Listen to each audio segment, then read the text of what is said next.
Well, let's go ahead and get started. I see a lot of good friends on here, so I'm excited to go over this important content. Let me first thank everyone for coming.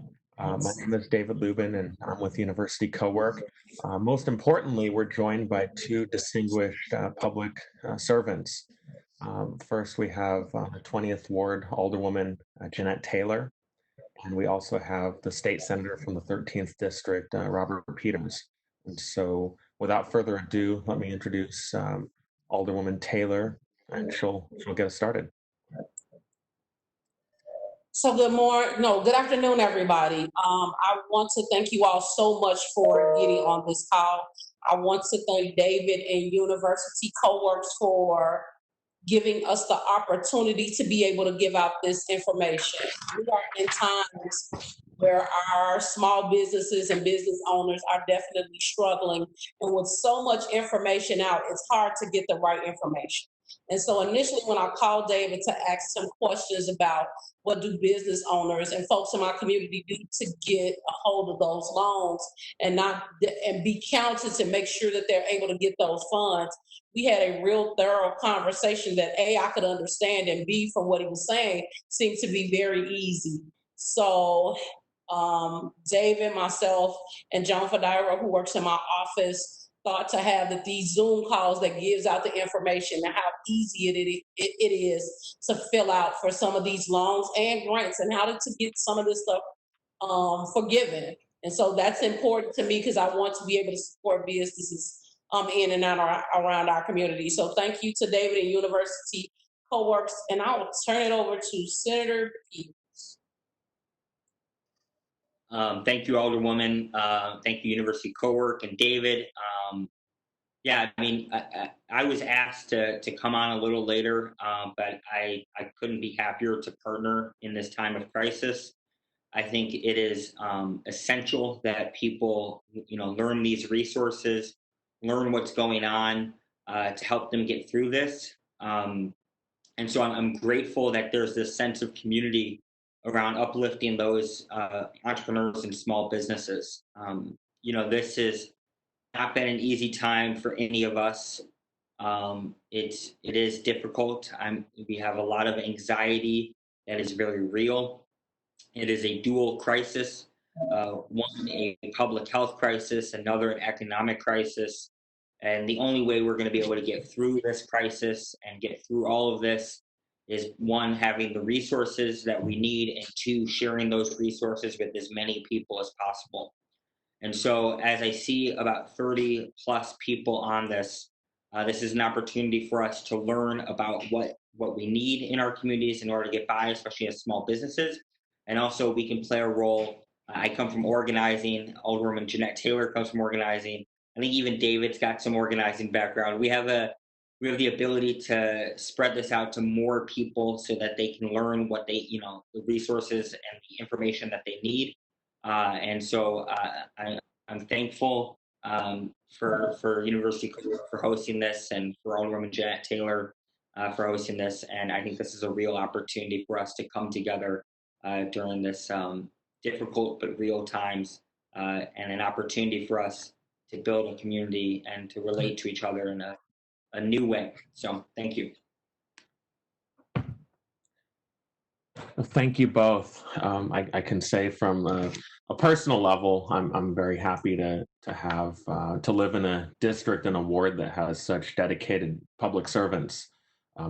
As Senator Peters said, the three of us actually do come from a political organizing background, concerned about what's going on, and we're excited about the opportunity to get some grants and resources, money to our communities.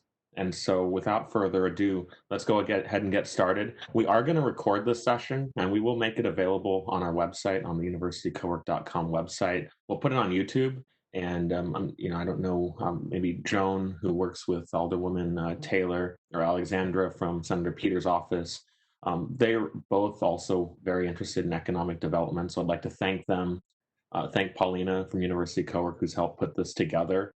And so let's go ahead and get started. I'm going to share screen, so hopefully everybody can see the presentation. And as mentioned, this talk is on pandemic relief grants and loans.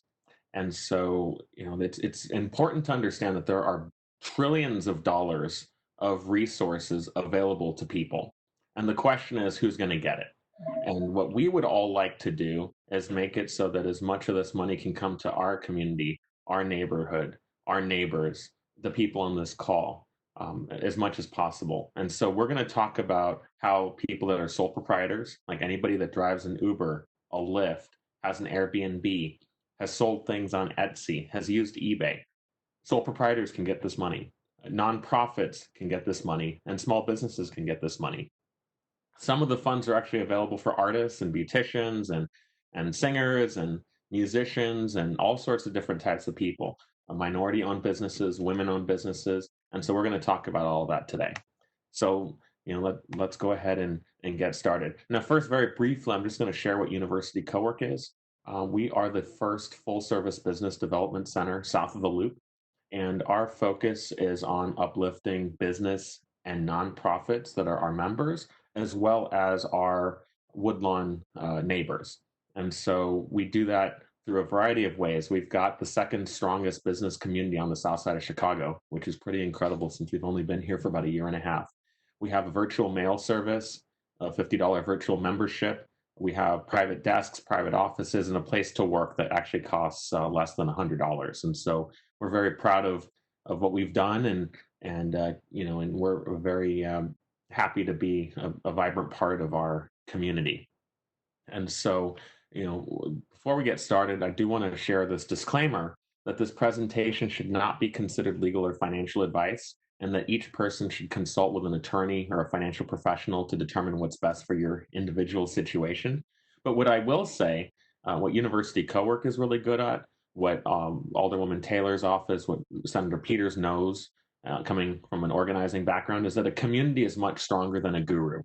And so at University CoWork, we've got a strong business and nonprofit community. We've got a strong community in our ward, and we've got a strong community in our district. And so if we all work together, we can get through this thing a lot better than when we started. So that's the goal. And, as we all know, people, businesses, nonprofits face unprecedented challenges. And what I'll suggest is that what matters most is not how you walk through, what matters most is how well you walk through the fire. And that's a quote. And so all of us have been impacted by COVID-19.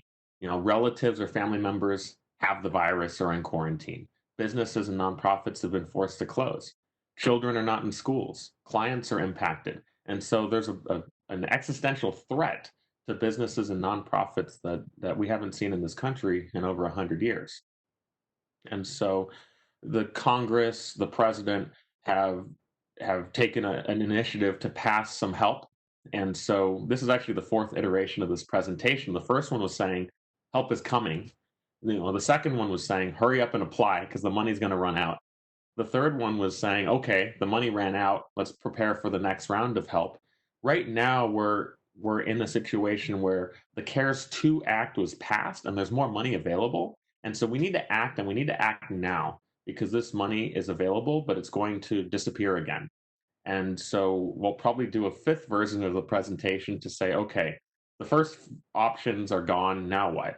But at this point, money is available, we can get it, and other people are getting it. So you can see from this slide, over 43,000 millionaires have gotten about $1.6 million each. And dead people have received IRS checks, and states are running low on unemployment benefits, and inspector generals who were supposed to oversee some of the stimulus spending have been let go. And big companies like Potbelly and Ruth Chris Steakhouse have gotten $10 million. Even the Los Angeles Lakers got $4.7 million allocated to them. And so people understand that this money is available. Connected people, some people that are on top of things are applying for it. And what we want to do is make it so that our neighborhoods, our communities are applying for it as well. And it's not necessarily easy, right? Like there's a lot of paperwork. There are some people that are putting up barriers in front of themselves and not applying or thinking it's not for me. But that's not necessarily the case. And that's what this talk is all about. And so, real quickly, there are particular effects of COVID-19 on minority communities. Mayor Lightfoot said, we're all in this crisis together, but we haven't experienced it in the same way. And the African American experience in Chicago shows that African Americans make up 30% of the population, but also 52% of the cases and tragically 72% of the deaths. And so it's important that we think through how can we get the help to the people that need it the most. And we see this challenge. This isn't news to anybody on this call, I'm sure. In the state of Illinois, 27% of the businesses that are in minority lower income communities get only 19.3% of the small business lending, and that only makes up about 17.8% of the money. And that at the aggregate equals $618 million in disparity. And so these are some challenges that we all know.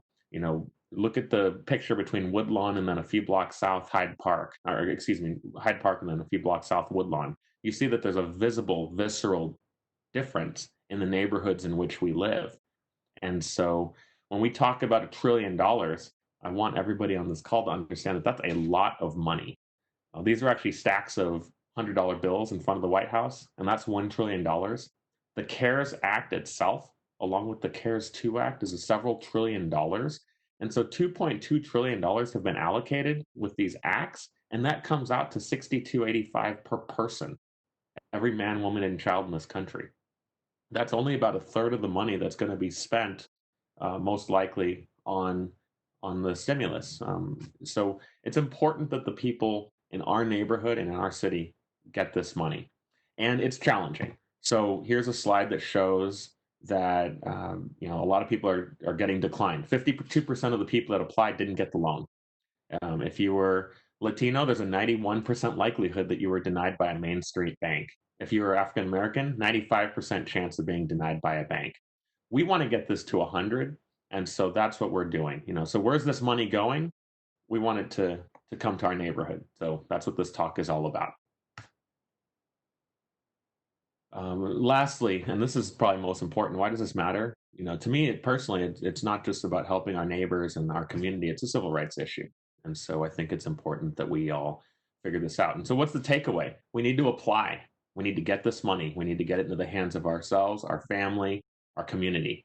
And so one of the things that Alderwoman Taylor, Senator Peters, and I have talked about is that a lot of people that don't know that they're eligible for this money are actually eligible for this money. So anybody that's driven an Uber, Lyft, Etsy, Airbnb, eBay, these are just a couple of examples of how you're possibly eligible. And it literally is a one-page sheet the IRS has called the Schedule C. And we'll go over this in a little bit, but it's 3 boxes on this sheet that some banks are needing some information on. And we'll go over that in detail. And so I guess before we go into the meat of the matter, a lot of people might feel isolated, and we're all a lot better if we work together. And so let's go ahead and start talking about grants and loans. We're going to focus on the CARES Act for the next part of this talk, and then we're going to talk about different opportunities, private grants, private loans. We're going to talk about strategies, how to get this money. We're actually going to go through an application, and then we're going to talk about how to get to the other side of this better off. And so let's go ahead and I want to share this website. University CoWork has been maintaining a website that has grants and loans. We've got about 45 active grants and loans on our website, and we update it constantly, about every day. We put a lot of these opportunities on our Instagram and our Facebook. So please use this resource and share relevant grants and loans to people that you might know. And so let's go ahead and talk about the CARES Act, or the CARES 2 Act, and possibly the CARES 3 Act. Now, this is the biggest federal grant/loan program that has been passed in response to the coronavirus. It was initially passed at the end of March, and then the second one was passed at the end of April. And this amounts to a $2.2 trillion bailout package, and more is likely coming. The Democratic House has actually passed a $3 trillion follow-up bill. It probably won't get approved as passed by the Senate and the President, but I mention it because there's more that's going to be coming. And how does this bill help? Well, it helps individuals in terms of unemployment benefits. It helps in terms of a stimulus. Most people know about the $1,200 IRS stimulus check that people are eligible for. There is a provision for accessing retirement funds, up to $100,000 in retirement funds, penalty free. It actually puts all student loans that are federally held into a 6-month forbearance period. And it also gets money to sole proprietors for the first time at this magnitude. So these are 5 specific ways that individuals are helped. Businesses and nonprofits. Businesses and nonprofits can take advantage of the SBA, the Small Business Debt Relief Program, or their forbearance program. And so a business can actually take out an SBA loan within 6 months of the date that this was passed, meaning 6 months prior or up until the end of August, and get the first 6 months of principal and interest payments totally paid for by the SBA and by the federal government. And so that's something that I think people need to think about, that we're going to be hearing a lot more in the future. There are also payroll tax credits for retaining employees. There's a net operating loss rule that was put in there to help some large-scale real estate corporations. The economic injury disaster loan is something that we're going to talk about in great detail, which is a $10,000 advance that doesn't need to be repaid. We're going to talk about the Paycheck Protection Program, which is probably the largest bill the largest portion of this bill that passed. And then there are provisions for emergency paid sick leave and the Family Medical Leave Act. And so we're not going to talk about every single provision in this bill, but I mention all this in case people have questions and you'd like to bring it up in the Q&A that we're going to have. And so let's go ahead and talk about unemployment very briefly. A lot of people might be familiar that an additional $600 per week benefit was added. It also added 13 weeks of federally funded unemployment benefits through the end of 2020. This PUA is the unemployment benefit that was added for people that might not otherwise qualify. So in the past, in order to get unemployment, most people had to have had a W-2 job, been categorized as an employee. An employer needed to have unemployment insurance, and people would apply through the state. Under this CARES Act, this actually allows self-employed people, 1099 employees, and all sorts of other types of people that don't have traditional jobs that work in the gig economy. It allows these types of people who experience a loss as a result of the coronavirus to apply for unemployment benefits. And so this is actually all handled through the Illinois Department of Economic Security. And I'll actually show you, all of these are itemized on that website that we're going to go to in a little bit. So very briefly, traditional applicants were entitled to a certain amount of unemployment. All unemployed individuals should apply for benefits immediately. And this is actually per the Illinois Department of Economic Security, regardless of what type of worker that you are. And so you can apply for the unemployment, and then what you can do is backdate the unemployment to the first week that you were unemployed. So you can actually backdate it to February 2, 2020. Now, the portal wasn't even available until this past Monday. And so it's important to understand that if people started feeling the negative effects of the coronavirus, that you can actually backdate this PUA claim to that point and still get 39 weeks of benefits. And so the second aspect of help and aid I'd like to talk about is the stimulus. So each person, man, woman, is eligible for $1,200, and there's $500 for each qualifying child under the age of 17. Now, it's essential that you had filed a 2018 tax return, and you can actually go to a website, an IRS link, and I'll show you on our website how to get that link to see where that money is. If for whatever reason you haven't filed a 2018 tax return or a 2019 tax return, now's your chance to file it because you're still eligible to get this money.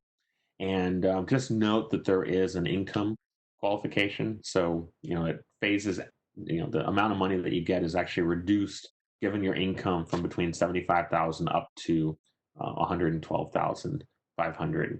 And so this money is yours to use for whatever it is that you'd like. We talked about retirement. And so basically, there normally would be an early um, distribution penalty tax if somebody takes money out of their retirement account. That actually is waived, and so there are some requirements in terms of repaying that retirement account, depending on the type of retirement account it is. But you can actually access up to $100,000 from your retirement account penalty free. Now, I wouldn't necessarily recommend this if you don't need to, because right now, stocks are lower than they were a few months ago, and so it's not necessarily the best time to sell. But this is something that can be a tool to be used to buy a first house, pay some essential bills, if it's actually really necessary. Student loans, again, any federal loan, the federal direct loan program, the federal education loan program, the federal Perkins loan program, there's going to be zero interest for the next 6 months through the end of September. And there's no payment that's actually required. Auto debiting should stop, and the reports to the credit bureaus should state current. And so this is really important that everybody understand. If for whatever reason you have a federal loan and your servicer is still charging you, give them a call and make sure that they stop, because this is part of that federal law that passed. Now, very briefly, I'll talk about some business relief provisions. If you have employees, you can actually get credits for retaining them.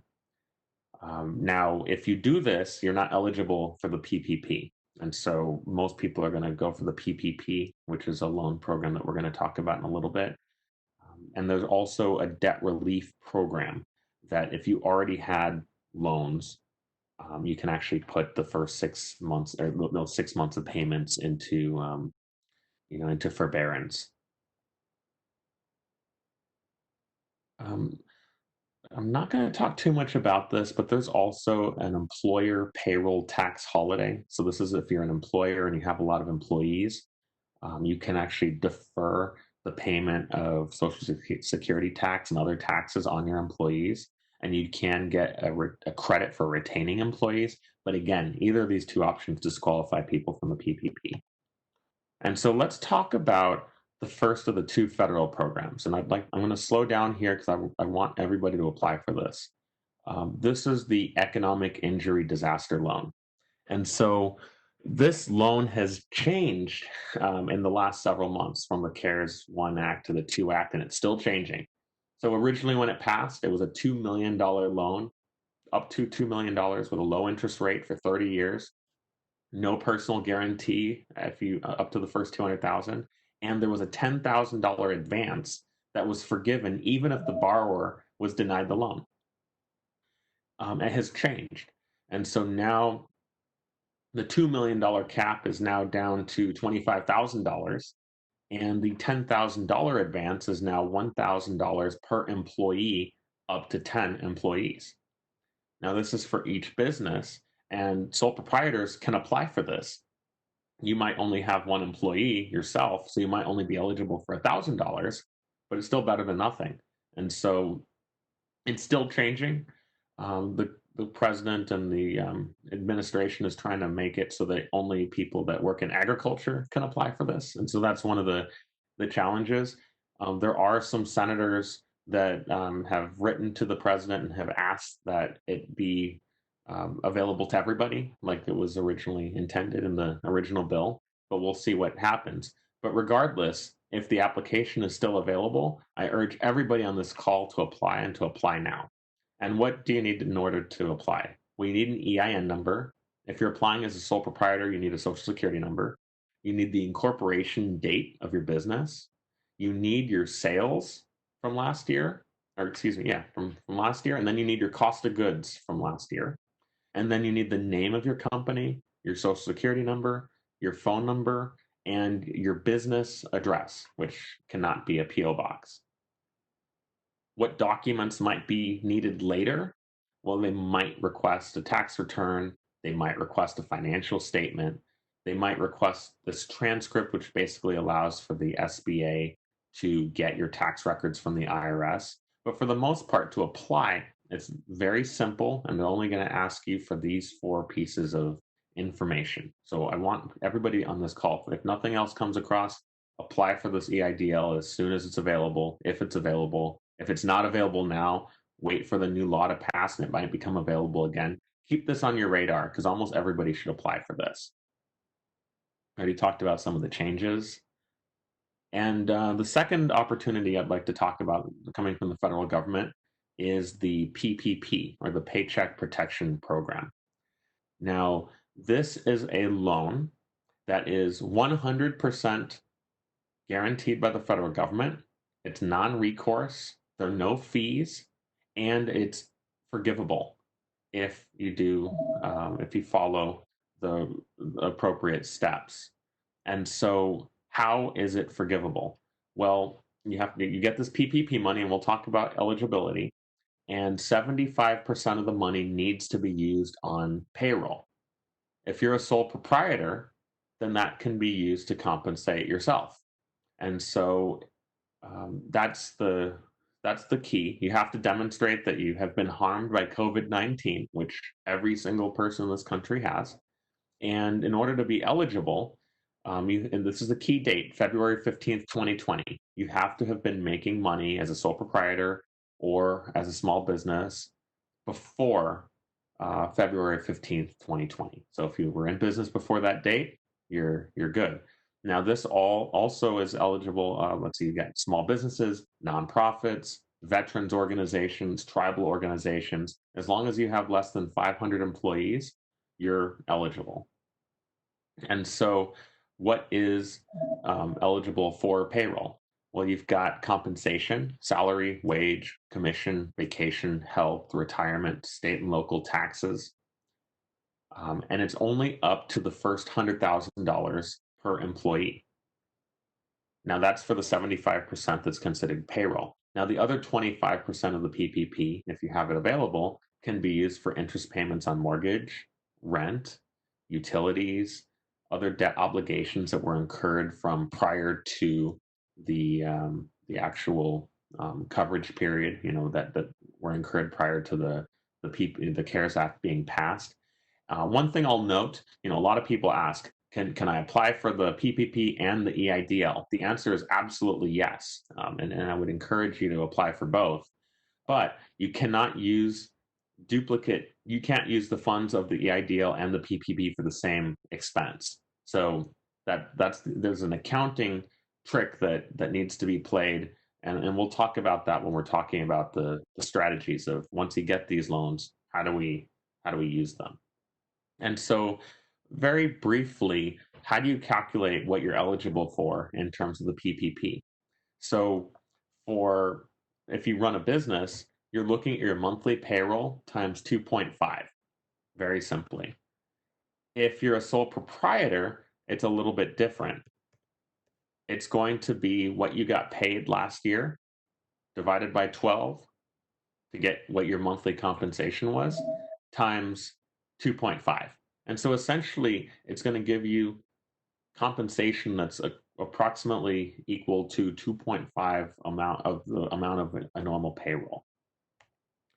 And so, it's going to ask for a Schedule C when you apply. And I see some questions, and I'll actually take some of the questions as they're coming in. So thank you for putting them in the chat. One thing that I will mention is that the Schedule C is the form that you need to use when you apply for the PPP grant.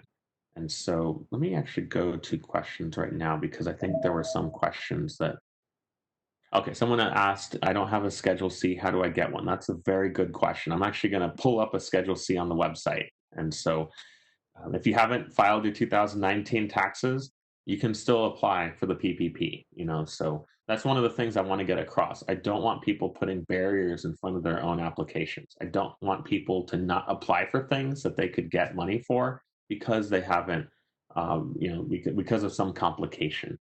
And so it's really important to think, okay, well, if you haven't filed, your 2019 taxes yet, you still can download the Schedule C document from the IRS website, and you can file your 2019 taxes later, and so what I would encourage you to do is if you've only filed your 2018 taxes, maybe just fill out the Schedule C based on what you think you made in 19 and use that to apply. And then what I would do is quick, fast, and in a hurry apply for 2019. But as everybody on this call probably knows, the 2019 taxes aren't due until next month. I mean, I think they're due July 15th. And so let me just go through. We're a couple of questions now. Cheryl Carter asked, "How do you apply if you are a real estate professional?" We're going to get to that. It's a little tricky because most rental income is not something that goes onto a Schedule C, as you'll see on this slide right here. But some people can put that type of income on a Schedule C. Other people will own the real estate in LLCs. Some people that are in service businesses are most likely to have an S Corp. And so each of these corporations, each of these companies are individually eligible to apply in addition to yourself if you also run your own personal finances as a sole proprietor. And so that's really important. Yeah, somebody's asking the question, I was told that you couldn't apply if you were a solopreneur. So am I able to? And the answer is absolutely yes. I want everybody to understand that if you're an entrepreneur, if you've driven an Uber, if you've driven a Lyft, if you've sold things on Etsy, if you've sold things on eBay, you are a sole proprietor most likely. And if you're not, you can qualify yourself as a sole proprietor and therefore you can apply. And so we'll talk about that when I pull up the actual application. Michael Taylor has a longer question. I'll get back to that one in the Q&A. Oh, perfect. You sell items on eBay and at pop-up markets. Absolutely, you're eligible to apply. Anytime you sell items, you're going to put that on your Schedule C. You're going to actually, let me get to that in a little bit when I actually pull up the Schedule C. And so in regards to the PPP application, these are the items that you need to have. You need to have your EIN number. If you're a sole proprietor, then maybe you just use your Social Security number. You need to have your incorporation date if you're applying as a company. You need to have your legal name and your DBA, the name that you use to do business, your phone number, and your company address. Again, not a P.O. box. You need to have your average monthly payroll cost, which we talked about. And then you need to have just one of these proof of payroll documents. And so there are a lot of documents that I think the accountants among us are more familiar with, like a W-3 or a quarterly or statement. But the easiest one that I've seen a lot of people use is the company prepared payroll summary document. So this is a summary of a document that is prepared by you and your accountant and whoever it is that helps you with your bookkeeping and your taxes. And so if you don't have any of the other documents, you can use this one. Now, there's a question from Angela to everyone. I'm a consultant. Am I eligible? I do have a Schedule C, but I was told since the bank account is not in the business name, I can't apply. The answer, Angela, and to everybody, yes. Yes, you can apply. You're eligible. Please apply. That's the whole point of doing this talk, is to get rid of this misinformation. A lot of people are not applying for these things because they Can you apply? told that they can't apply. And so it's essential that we apply for these items. And so let me go into the strategy real quick. Strategy, apply for everything that you might be eligible and do it ASAP before the money runs out. The second thing that I'm going to point out, the guidelines and the rules are in flux, and these things have changed. And so like I mentioned, I've done this presentation 4 times. I think the slides that I've on this PowerPoint have changed. At least 75% of the slides have changed because of the rules and the guidelines that have come out and that have altered these programs, and they're going to continue changing. So if you see this recording in the future and you say, well, David said this and that about EIDL or PPP, it's possible because the guidelines, the interpretations are changing. Literally, the IRS put out new releases and rules and guidelines as late as last week. And like I mentioned, this thing passed in April and March. And so it's important to stay on top of this. It's important to not apply because we're scared that we're not eligible for things. And so, one thing I will point out is that, I mentioned this earlier, the EIDL, the Emergency Disaster Loan, which can be forgiven again, the advance is forgiven. You need to use those expenses for things that are different than the PPP. And so that's one thing that I want to make sure is very clear. Now, on the application for the PPP and the EIDL, it's going to ask, have you received coronavirus money from any other application? And if you haven't, which is most likely the case, then the answer is no. And so, if you haven't gotten your documents ready, if you haven't filed your 2019 taxes, don't use that as a reason to not apply. My advice, apply now and then rush and get those documents ready and then submit those documents, and then you can be all caught up with taxes, hopefully get a lot of money coming in and be good to go. One of the things that we've done at University CoWork, we've workshopped the application process with many of our members, and a lot of our members have gotten tens of thousands of dollars, and they've already started getting this money from both the PPP and the EIDL. And so I think it's crucial that we apply, get this money in as soon as possible. In some of those cases, they had actually been behind on their taxes for years, and they used this as an opportunity to get caught up with their taxes. And now their business is better poised to move forward. And so, we can use this as an opportunity. There is a question, if I've gotten other coronavirus money, can you still apply?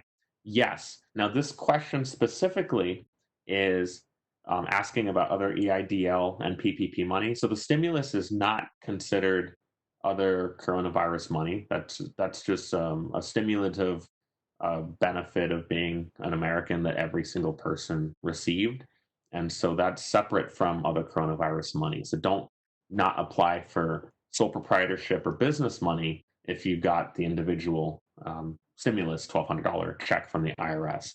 The last thing I'll say about this part of our strategy is that I would recommend, and most of the accountants that I know recommend, that if you get the PPP, that you open up a separate bank account and you put the PPP money into that bank account so that it's very clear how the money came into your possession and then how you spent it. It'll make getting that PPP money waived, the repayment, so that you can use that as a grant instead of a loan. It'll make getting that loan forgiven much easier. So please, if you get that PPP money, do put it in a segregated bank account. And so one thing I'd like to do is talk about strategy for getting PPP. So the EIDL grant, like I mentioned, you apply with a link to the SBA directly. The PPP, you actually apply through a third-party lender. And so there are lots of options. And what I originally gave as advice is look into the three types of options. You've got a national bank, which is Chase, Bank of America, Citibank, these types of big institutions. You've got smaller community banks, say Lakeshore Bank or South Shore Bank, that used to be big in Chicago. All sorts of South Side credit unions and smaller banks and whatnot. You can use them, even if you don't have an account with them now. Call them up, tell them you're eligible for PPP, tell them you got all your paperwork ready, so it'll be super easy for them to put their application in, and ask if they'll be the bank that you can do that with. The third option is financial technology or a fintech company. And so companies like PayPal, Bluevine, Lendio, Cabbage, Fundera, they actually can be used to apply as well. And so what we've seen is that different types of financial institutions and different lenders actually have different criteria for getting the PPP. They even have different ways of calculating it. And so what I would strongly recommend is interview them. Call, I probably wouldn't go the national bank route because a lot of people have had challenges with that. We know that. We've got a few months of experience now of applying for these things. But I would say that, I'm seeing in the comments, I went through PayPal and received funds the next day as a sole proprietor. Yes, PayPal, Bluevine, Fundera, Cabbage, Lendio, these might be our best options, as well as possibly a community bank. So call the different types of lenders and don't be afraid to do multiple applications, because the last thing I'd want people to do is to apply with one and then not get the funding because you're waiting on one and they didn't get their act together and submit it in through the portal to the SBA. The money runs out, and then you're all set and you're out of luck. So I see another comment. I got my PPP through Cabbage, real simple. That's fantastic. So try it out. Hopefully it'll work. Now, strategy and structure, real quick, and I know that there are some questions from people that are into real estate. If you have different companies, let's say that you own an LLC, you have an investment property, or you have an S Corp, you have a business to sell things on Etsy. That doesn't necessarily mean that you can't also apply as a sole proprietor or as an individual. And so keep that in mind. This is what a lot of those companies are doing. So a huge company like Potbelly, a huge company like Ruth Chris Steakhouse, keep in mind the amount of money that you can get is capped and you can only have 500 employees or less. What they're saying is that each LLC, each location might have multiple LLCs, and they're literally applying for the emergency disaster loan as well as PPP for each of their LLCs. And so that's a trick that a lot of very wealthy corporations are using. And it's something that I think that we need to consider as well if you have that option. And so the application itself, what I'm going to do is I'm going to talk about the idle application, and then we're going to go through one real quick. And let's see if it's actually still available because it's on or off. So like I mentioned, the actual EIDL or idle is very simple. You just need your EIN number or your social security number, your incorporation date, your sales from last year, your costs from last year, and then your legal description. Now, like I mentioned, the president, the administration is trying to make it now so that only farmers can get this, and so it might be that we go and try to apply and it says that we can't. But don't give up on this. It could be that the new funding that comes through and the CARES 3 Act changes that and it makes it available for everybody. So I'm going to actually open up a browser and then I'm going to show you what these applications look like on our website. And so, Paulina, do you see full screen with Chrome? Good. Okay. So this is the universitycowork.com website. And the reason I bring this up is because we have actually posted this pandemic relief site, this maintained site that we maintain every day. This is right here on our homepage. So you can click that, or if this is ever gone, click on news and click on pandemic relief grants and loans. And so we maintain this. And so, like I mentioned, this has all sorts of opportunities on grants and loans. And so, this one, A Better Chicago. I'm just going to mention a few of these and feel free to check this out. Please do check this out after our talk. This one is for Black and Latinx youth. There's some for actors, hospitality, artists, different cycles. We've got some for Leaders of Color Emergency Fund. There's some grants on here. Even the Bumble dating app has a grant that you can get $5,000 through. This is actually not necessarily related to the coronavirus, but the Chicago Roof and Porch Repair Program is coming up on May 21st. People should apply for that and get into the lottery. I know Alderwoman Taylor's office has been talking about this, and there's a Cook County Community Recovery Initiative. Now this one is something that you're not eligible for if you're in the city of Chicago, but that might change. There are Facebook grants and hairdressers and grants, $10,000 grants for small businesses, and another Illinois DCEO grant. Senator Robert Peters' office might be able to get information about this. Now again, this is actually for outside of the city of Chicago, but they might actually put out something that is inclusive of the city of Chicago. There are other loan opportunities. Now, this IRS economic impact payment link, that's where you'll find out whether or not you've gotten your $1,200 check, right? There's a new LISC and Verizon Small Business Relief Grant. There was a first round that actually expired. There's a second round that just opened up on May 14th. And so it takes about 2 or 3 minutes to apply for that. I'd encourage every single person on this call to please apply for that one. Musicians, restaurants, and then there's some The Spanx, the founder of Spanx and Red Backpack have a $5,000 grant to women-owned businesses and nonprofits. And so that one, has separate deadlines depending on your grant cycle. I'd apply for that too. But let's focus on the EIDL. So this is the information that we have on the economic injury disaster loan.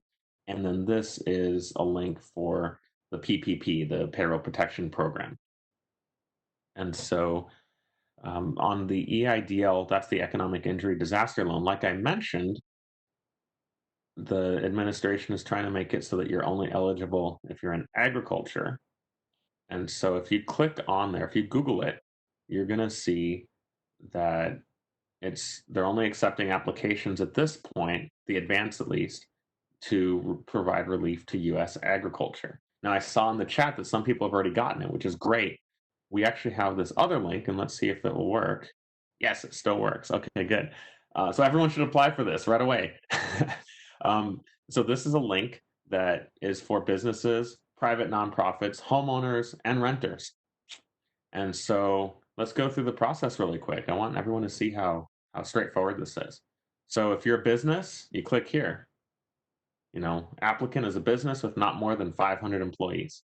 If you are a sole proprietor, let's see, this one, the third one, applicant is an individual who operates under a sole proprietorship with or without employees or is an independent contractor. You can apply right here. Click one right here. So let's say I'm going to say I'm a sole proprietor. I'm going to say I'm not engaged in any illegal activities, and I don't do adult industry things. I own 50% of my company, which isn't irrelevant if you're a sole proprietor. Let's see, I'm not in gambling, I'm not in lobbying, and I'm not the government. I'm going to click continue. And now this is step 1 of 3. So I'm going to put in my name. I'll put University CoWork as my business name. Actually, I think I put in I'm a sole proprietor. I'll just fill it out as if I'm University CoWork. Maybe I'm University CoWork LLC legally, but my trade name is University CoWork. My EIN, that's my it's kind of like a social security number for a business. But keep in mind, if you're a sole proprietor, you'd put in your social security number.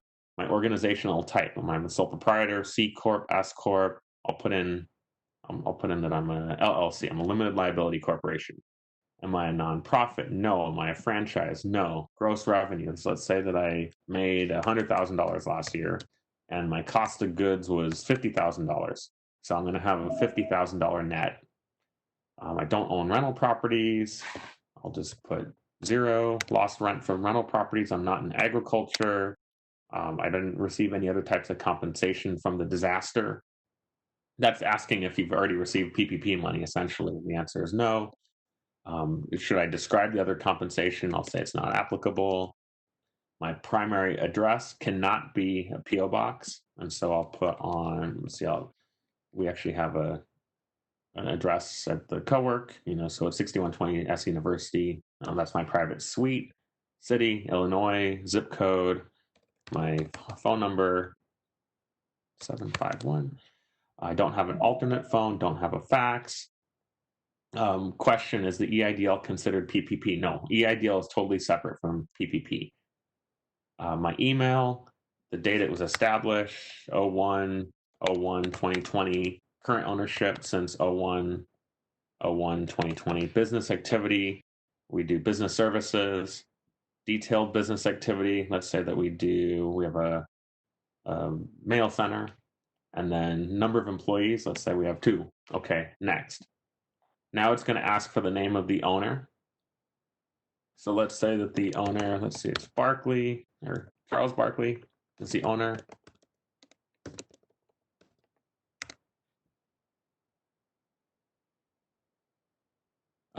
This is his phone number. Just putting in random things. He's the manager. He owns 100% of the company. I'm putting in his email, his social, his birth date, his place of birth. He's a U.S. citizen. It's going to ask for the owner of the company's residential address. So let's say that he lives at 6100 South Ellis in Chicago, Illinois, 60637. He's the, oh, I'm missing something. Oh, is your business owned by a business entity? No. There we go. And then in the past year, have we had convicted of felony? No. Are we disbarred? No. Are we indicted or criminally charged? No. Did anyone help us with the application? No.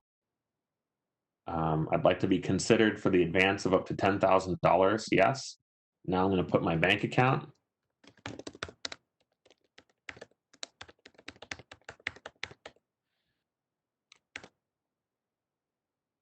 Oh.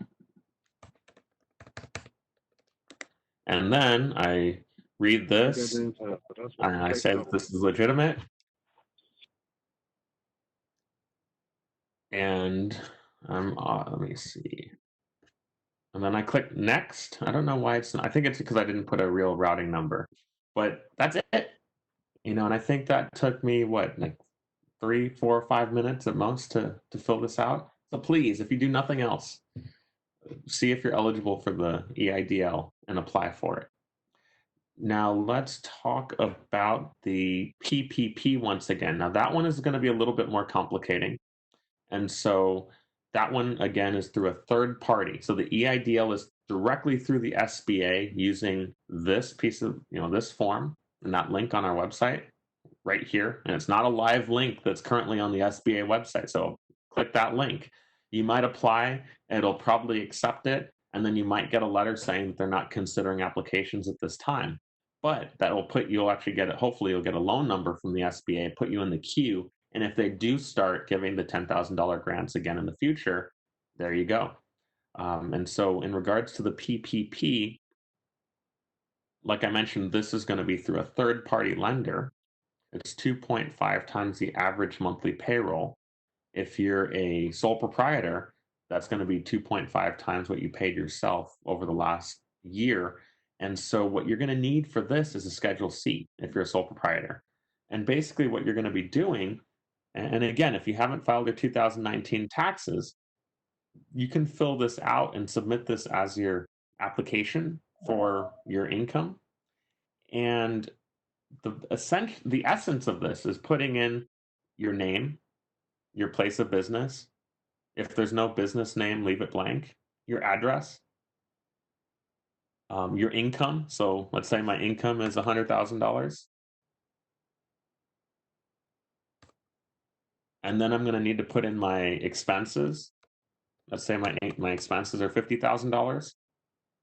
And then my net, let's see, subtract 30 from 29. So I need to know, basically I need to know what is my net. I'm at $50,000, 100,000 minus 50,000. I'm at $50,000. Cost of goods. Let's say I don't sell goods, so I'm not going to fill this out. I'm not engaging my vehicle, so I don't need to fill this out. Other expenses, I don't have any. So that's it. I mean, this could literally take a few minutes to fill out. I mean, you're going to want to make sure to double check these numbers.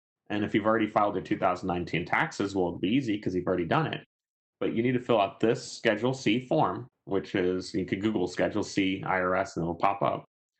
And then you'll fill out the application with a third-party lender. So if I Google, let's say I do PayPal, PPP, how do I apply for the PayPal PPP? I go here and I click here and I create an account and I apply. Now let's say that they ask me for something that I don't have, or let's say that they ask, some of these lenders will ask you for more. They'll ask you for your social. They'll ask you if you can, some of the lenders might require that you have already filed your 2019 taxes. Some of them might say, oh, well, it's insufficient to use the payroll documents that you already have, or it's insufficient to use the Schedule C. Then what I would suggest is to go to a different lender, because the SBA has requirements, and then the lender has a different set of requirements that might be more stringent. And so the lender is getting paid by the SBA to originate your loan. And so they want to do as many loans as they can, but they also don't want to be stuck holding the bag if you're not eligible for repayment and then you can't pay the loan. And so different lenders are going to have different requirements. So don't just go to one lender and feel like whatever they tell you is what you need to do. You can actually shop this around and go to multiple lenders. Of course, I'd recommend going to the lender that's going to get your application in the easiest and in the fastest, as well as the one that's going to have the lowest number of documents that you need to submit. And so some lenders only require the Schedule C and the other items that I had put on that slide earlier. And so I'm going to go back to the PowerPoint, and then we'll probably be wrapping up here in a little bit and opening this up for questions and answers. Let me see. So would they later check your credit? Okay, so I'm just looking at a few of the questions. Is the EIDL considered PPP? No, they're totally different programs. Delisa Gibbs, I have applied for this one before going the PPP way through PayPal. I still haven't heard anything or received an email nor a letter in the mail.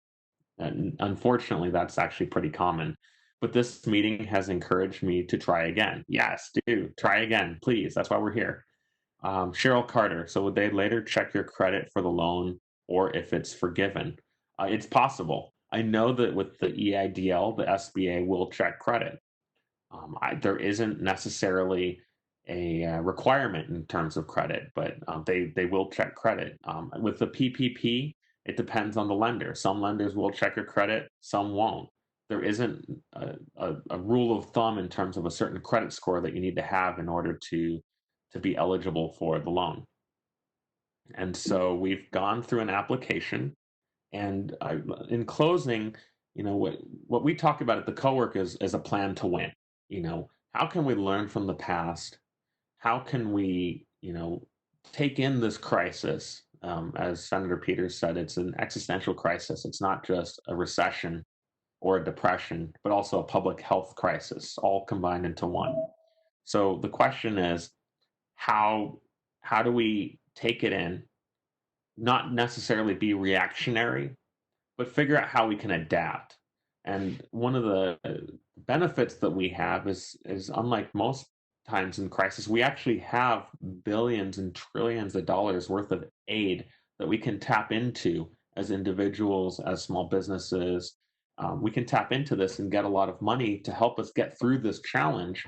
And now that our lives have been turned upside down, now is the time that we can think, how can we get through this? And how can we get on the other side of this better than we are right now? And so I'll just leave with 3 objectives. And this is what we talk about when we do these meetings at the CoWork. How can we think about jumping our productivity, transformational jumps in productivity? Maybe that's establishing an accounting system. Maybe that's working on our operations. How can we increase selectively our research and development and marketing so that our businesses can be more successful? And how can we, most importantly, how can we develop and strengthen our relationships, with our family, with our friends, with our clients, with our vendors, so that we can get through this and we can get through this together? And so, I would suggest that community is now more important than ever before. And, I'm going to open this up to questions. So I know it's a lot of material, and I went through a lot of this very quickly. And so, I'd like to open it up to questions and see what people think. So I'll stop sharing. Feel free to turn your cameras on. And before we get into the questions, let me hold on one second. I just want to stop the screen share and turn this on. Alderwoman Taylor, Senator Peters, do you have any thoughts to add to this so far? And if you have any questions, feel free to put them in the chat. I'll just say this is Senator Peters. This has been a beautiful, I think Jeanette or Alderwoman Taylor said it earlier. You explained this in an easy, seamless fashion with the right amount of detail. And I'm just glad this is happening. I think this is so helpful for people. I think the boldness and the fact that everyone should apply is something to basically reiterate over and over and over again. And to be even very honest with you, in everything I've done in conversations, I did not even think about the PayPal piece. The community bank piece has been something we really focus on because not a lot of people know this. Illinois is one of the worst states when it comes to community banking.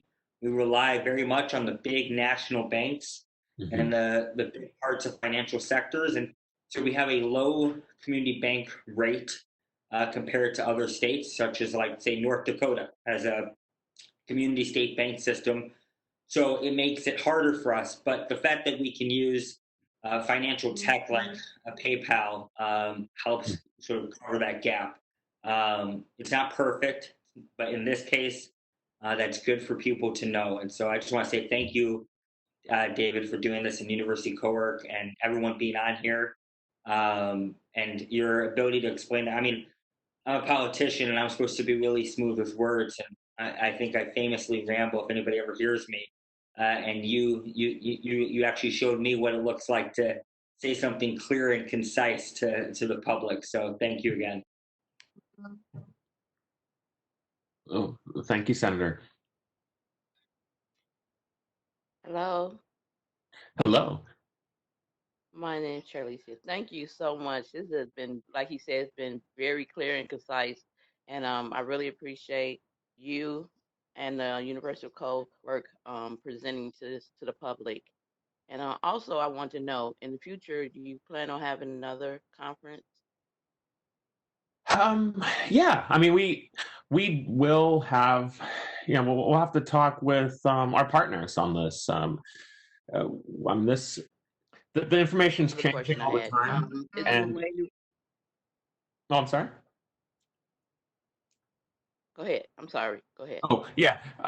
So University CoWork actually does a free and open to the public event once a month, and we call it a Okay. lunch and learn. So the next one that we're going to have is going to be the first Wednesday of June. We haven't announced it yet, but it's going to be a business networking, a virtual networking event, and so we're really excited to put that together. If you go on our website and you click on the news tab, you'll see that we pretty much always focus on feature our members. So we had one featuring Tiffany Williams of Exquisite Catering and Events, and that one actually, she talked about catering and events and how to set the table during the holidays. And we've had one featuring Leslie Guy, who used to be a curator at the DeSable Museum, and she talks about how to use public art in to create community and in organizing. And we've had some talks on how to buy a house, and so we usually tape them as well, and so you can actually see recordings on our website. So feel free to check out previous events. Like I mentioned, at least once a month we do have an event open to the public. This particular talk, I've given this 3 times to our members as a workshop, and Okay. we've had small group workshops, and we've gone over different people's individual situations. We re focused it to be a more broad talk to people in our community, because at the end of the day, this is important information that everybody needs to get access to and to utilize. And so, I know in politics and organizing, a lot of times we're fighting to get as much money as we can for our constituents, and it's really important when we have the money available, even if there's some challenges in getting it, because it's not the easiest thing in the world, that we get the information out so that we can all access that money. And so that's what we're trying to do, getting this money out and into our neighborhood. And so, I know that we're going to do at least one more event. I'm going to be doing a talk with the Chicagoland Chamber of Commerce. And so it's going to Great. be similar to this one. So if you know of anyone that missed this talk and they would like to see it again, that there'll be a very similar talk that we're going to do in conjunction with them in the next week or two. So, I think keep following us on social media. We can email the people that were on this call and let you know about that. And so, Appreciate we're also going to record this one, and we're going to put this online somewhere so people can see this. I don't know if Alderwoman Jeanette Taylor or Senator Peters would like to add to that. Their offices are constantly doing events to help engage people. So are there any other questions? one more Yes, question about real estate. Real estate. Okay. Who is this? I'm a property owner. You said I applied for a loan or grant where at the PPA? you're a property owner, I'm sorry, who is this, and what is your? Just Charlize again. Oh, Charlie's. Charlize. Okay, great. Charlicia Heard. Okay, Actually, it's for Charlie's. someone else. They own properties, so I was on wondering if they were eligible for applying for a grant or a loan or anything. You can be, and it depends on how you own the property. And so, if you own the So, right. property and you collect income personally, um, you might be eligible as a sole proprietor. If the property is owned in an LLC or an S corp or a C corp or as a nonprofit, let's say that you own a church and you own that piece of property, you might be eligible to apply, as an entity, as a small business or a nonprofit. So it just depends on the structure of how you own the property. Now, what I will say is that the EIDL and the PPP are not very real estate investor friendly, and Okay. so in a perfect world, and I don't want to stray too much and get into the politics of this. In a perfect world, more money would be available for people that own real estate, and they would get that money contingent on making monies available to forgive rent. But that's not the way the policies were written. And so it really depends on how the real estate is owned, and what you get is going to most likely be very limited to salary or that emergency fund. So, let's say that you're making, let's say that you own a piece of real estate and you make, I don't know, $10,000 a month in rent. But as you probably know, maybe 8,000 of that is a mortgage and utilities, and so you might only make $2,000 a month net. You're only going to be eligible for that $2,000 times 2.5. So it's actually a very small amount relative to the amount of debt or monthly cost exposure that you have. And I'm glad you addressed that because that was the reason why I asked. As far as a lot of tenants having problems paying their rent. So would that be like a loan forgiveness thing? But it's not, you said. Yeah, it's a challenge.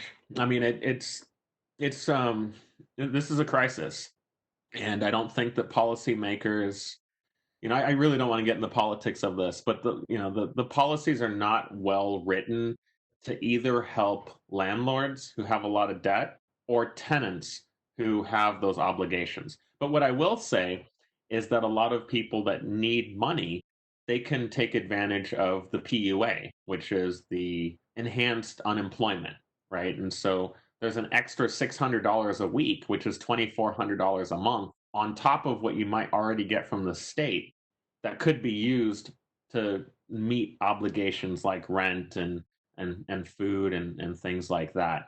And so while the most of the money doesn't focus directly on tenants and landlords, that's an opportunity. So I think that if you are a real estate owner and you have tenants, one of the things that I would encourage you to do is share this information with them. There are neighbors. Tenants are paying the bill of the person who owns their apartment building. And if tenants knew that they could get an extra $2,400 a month on top of unemployment, and if they knew that they're eligible for unemployment for the first time, even if they were a gig worker or drove an Uber, if they knew that, they might be able to apply retroactively, going back to February, and get a lot of money, and so Okay. that's real money. In fact, a lot of people are not going back to work because they're getting so much money in unemployment. And so, I think it's really, that's one of the reasons why we got to get this information out into the community. People have to know that there is some help. It's not perfect, but there are resources available, and we are eligible to get it. And how does it? And again, this for someone else too, who's in entertainment. They're comedians. How would they go about trying to obtain some funds? Got a couple of options. I mean, there's so many different industries, right, and different scenarios that people might be coming from. If you looked on our grants and loans sheet that website that I'd put up, there are actually some for freelancers, and there are some for artists and comedians and entertainers and filmographers and people that work in theater. So I would start there, and then the other thing I would do is we'll figure out, well, how are they getting paid normally? Were they getting paid as a 1099? Were they getting paid as Yeah. a W-2 employee, from a company, or were they getting paid as a gig worker like that? I mean, you got to figure out like, well, how is that person getting paid? And then you can figure out, okay, well, how are they paid in 2019? That's going to determine how to apply for the funding currently. David, this is Bruce Montgomery. Oh, hi, Bruce. How you Good. doing? I'm doing very good. Thank you Good to again see you. for an excellent presentation. I think a point needs to be made out of a lesson to be learned by all of this, and that is documentation is required to do business. Many businesses have not taken the time to properly establish business related bank accounts. Sometimes they might be running the business out of their same personal bank account. They have not necessarily established some type of tracking mechanism, even if they're, like you mentioned, a gig worker where they are an Uber driver, Lyft driver, or something. They are not necessarily respecting that as an independent entrepreneur or a business. So moving forward, this is an opportunity for no matter what you're doing to take it seriously as a business and get it structured as a business and keep track of your expenses and incomes as a business. And so whether you're flipping houses or whether you're driving Uber or whether you have a catering company and you have 20 1099 employees, these are all viable revenue generating businesses, need to be properly providing for accounting and personnel kinds of services. So this is a time where we really need to find out who in our community are providing some of these services that we can use to beef up how our businesses are able to be presented. And I think we're going to find out who are the HR and payroll providers that really want to do business in our community, who are the accounting and bookkeeping firms that really want to help small businesses. And so this is a perfect time to, again, establish the community of infrastructure to support them because we individual entrepreneurs can't do everything. So you can't be a QuickBook expert, a cooking expert, a transportation expert, a financial expert, but somebody in our network is an expert in that area, and we should be able to find out who that is and leverage them. One question I would ask is, as a entity that is based on somewhat of a physical and a virtual model, is University CoWork currently closed down because of social distancing practices? And if so, when do you expect to reopen practicing social distancing and continue to grow the business community that you support? Yeah, no, that's a great question and a great point. Thank you so much, Bruce. I'm glad that you brought that up. So I'd agree. Well, first of all, I didn't mention that because just because you don't have a business bank account separate from your personal doesn't preclude you from applying. So even if the business has never paid taxes before and the accounting is a mess, apply. Don't That's don't right. use don't Yep. don't not apply. But with the caveat, and I mentioned this on that slide, plan to win.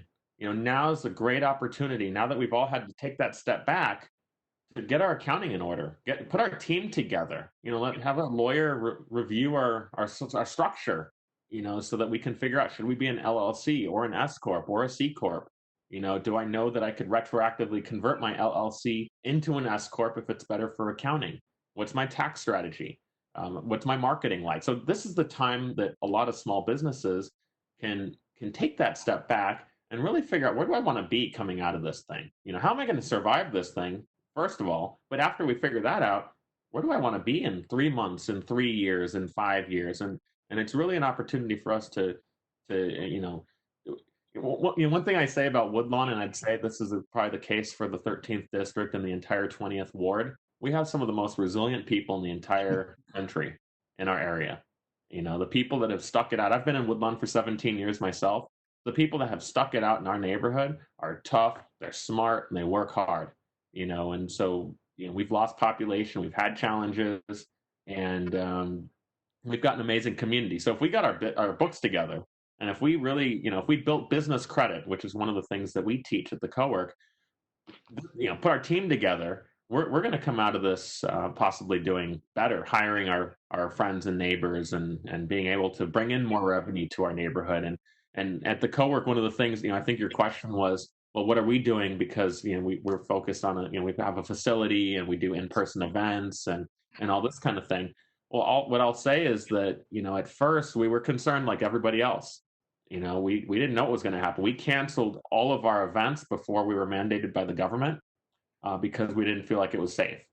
And we immediately started working remotely as soon as we could because we want to public health and safety comes number one.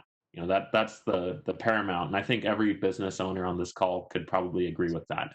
But number two, we had to really focus on, well, what who are we and what do we want to be and where do we want to go? Were we going to lose all of our members? We have over 120 130 members that are members of the CoWork. And we were concerned, well, since a lot of people use the physical space to work, whether they have a $95 membership or they have a private office or a private desk, where they're going to start canceling their memberships. And a lot of co-working spaces have actually already closed because that's what happened. I'm very proud. We've worked very hard, but we've only lost 4 members out of 130 some. And that's because I think our members realize that we're a community. Where else are people going to create a community when everything's shut down? You can't just go out and knock on doors or go to a chamber of commerce mixer or build business the same way. And we already had that built in. And so how are we, pivoting? I think that's the word that a lot of business people are using. It's a little cliche in my opinion, but I'll use it. How are we doing that? Well, first we had to figure out, we were scared and we had to figure out what to do. Secondly, we realized, okay, people are there for us and they're there for each other, really. And, and we've always been focused on economic development in our neighborhood and our community and on the South Side. And so I think people believe in that. And that's why they've stuck with us. It's never been about the real estate. It's always been about the community. But, I'd say, we've had a few strategies. Number one, we provide value, right? So we immediately did workshops like this, and we've gotten our members tens of thousands of dollars worth of money by showing them how to get PPP and EIDL and all these various grants. So we've helped get them money.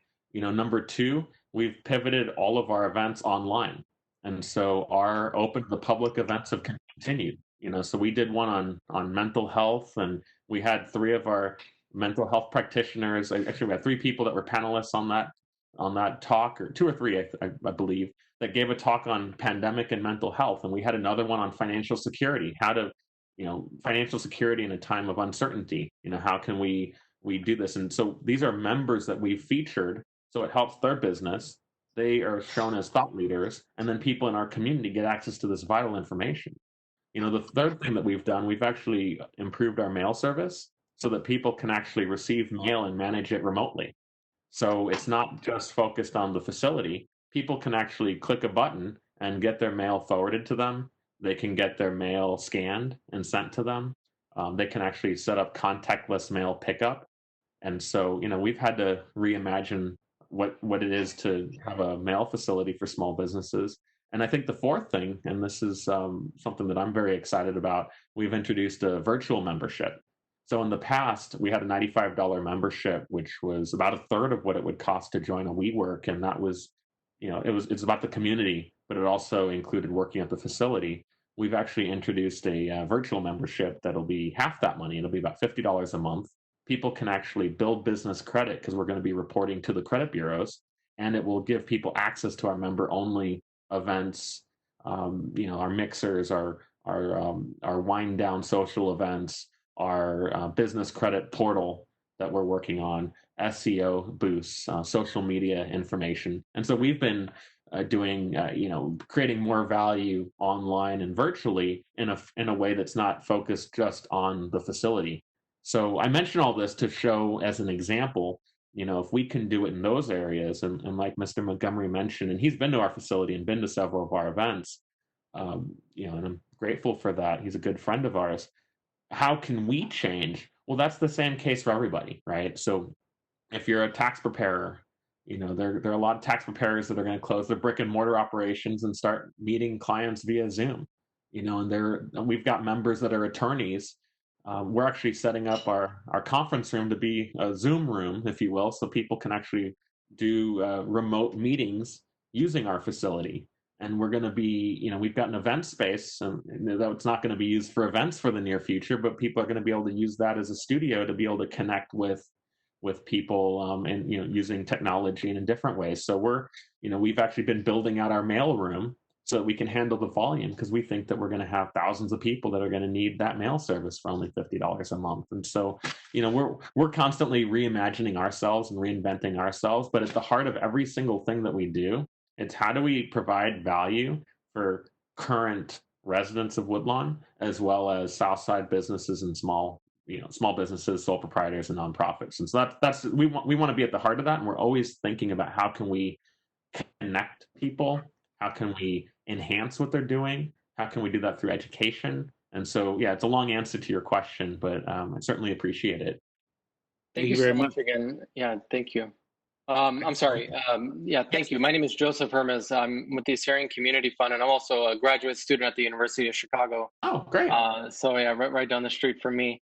But the question that I had was more so I recently established a nonprofit here in Illinois to essentially provide sort of information to help people from especially Middle Eastern backgrounds sort of navigate a lot of these resources. So I found a lot of these talks very informative, because I've had so many people sort of calling us, like myself, my colleagues, trying to figure out the unemployment process, which has been somewhat disastrous. And so my question is for any recently established, nonprofits, obviously not 501c3, but who, want to help, essentially connect people with resources, especially communities that are a little more difficult to reach.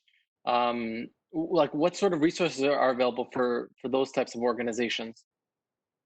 Well, that's a really good question. So let's talk about the financial resources first. Keep in mind that you're eligible as long as you were established by February 15th for a lot of these programs. And so I think that's, you don't have to have been in business for a very long period of time in order to get financial help. I mean, the EIDL, the emergency disaster loan, that could be between $1,000 and $10,000 right to you. So that I would start there and get that in now. Secondly, we are thinking about those same things. So we get calls from people all the time. Let me just give you one example of what we're doing at University CoWork. And I'm not sure if Senator Peters, I think he had to run at 1:15 or so. So I'm not sure if he's still with us. But one of the things we're doing is we're setting up, in conjunction with the technology that somebody, Alexandra in his office, had put together, we're setting up a phone bank where our members are volunteering, and we're calling and trying to identify seniors that live in the 20th ward that don't have access to food or masks, or are just isolated or lonely. They might not have family in the area. And so, I would invite the people on this call to join us. If you're interested in volunteering, you can email info@universitycowork.com.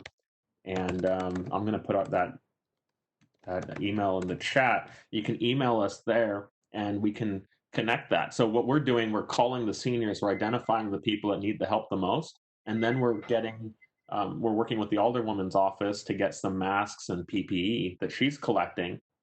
We're working with, I'm trying to get in touch with Experimental Station. They're putting together food boxes for people, and then we're going to work with our member Tiffany Williams of Exquisite Catering to actually pick up, make food, go get masks, and then deliver it to the seniors that are most in need in our neighborhood. And so that's something that I would invite people to join us. That's something that doesn't cost any money as an individual or as a group. And it doesn't require that you leave your home, so you're not necessarily going to break social distancing norms and whatnot, yet you're doing a huge service. And so, join us with that if you're interested. I think all sorts of people are doing things. So, Alderwoman Taylor's got a food drive going, and they're collecting toilet paper and paper towels and all sorts of things going to her office, and then people can pick it up. I know Robert Peters, Senator Peters, is doing some of the phone banking work specifically for his constituents. A lot of businesses are coming together. A lot of people are getting together. One thing I'll say about this crisis, it's really shown a lot of the worst in our country, I feel. But also it's shown a lot of the best in our country and a lot of the best in people. And so, if we can contribute even a little bit to be part of the solution, I'm happy to hear what you're doing, and I would encourage everybody on the call to do as much as he can to help people that need it, because this is an existential crisis for all of us, but especially for the people that are most vulnerable. Yeah, I saw some questions. Will this recording be available? Yes, we'll make it available, and we're going to put it on our website under the news tab. There was a question from Michael Taylor. Was that sent by Paulina? Yeah, I Yeah. sent it to you privately because it was a Okay. little bit further up. Oh, okay. Yeah, I could address that with him. I'm looking at other. Okay, thank you for the information. Let's see. Absolutely. Someone worked with PayPal. Um, Great. Oh, payroll and accounting systems. Yeah, someone was asking if we had payroll and accounting suggestions. University CoWork does have some accountants and lawyers and members that are working in these professional services. So if you need a professional in these areas, feel free to give us a call. You know, we don't do a lot of, we didn't set this up to do any marketing for ourselves or our members, but we'd be happy to connect you with some professionals that are working in Woodlawn. There are also some fintech options, with accounting. I mean, you could set up QuickBooks, or, you could set up, there's a company called bench.co that for about $150, $200 a month will do your reconciliation and bookkeeping and accounting. So, it just depends on you if you want a person in our community doing it, if you want to do like some big fintech, type of a solution to help with your business. I'm looking through some of the other questions. Are there any other questions from people that are on the video? I see a lot of cameras are turned off. So, okay, this has been awesome from Angela. Well, thank you, Angela. All right. Well, Alderwoman Taylor, would you like to close us off? I certainly appreciate all your help in putting this together and all the amazing work that you and your office are doing. No, thank you, David and University CoWorks. I do appreciate you all willingness to help out with what's going on in the community. These definitely are trying times, but it's good to know that we have our good friends in the community who support the work that's needed to be done. So I thank you, and I'm looking forward to our next call. Well, thank you all very much. Appreciate it.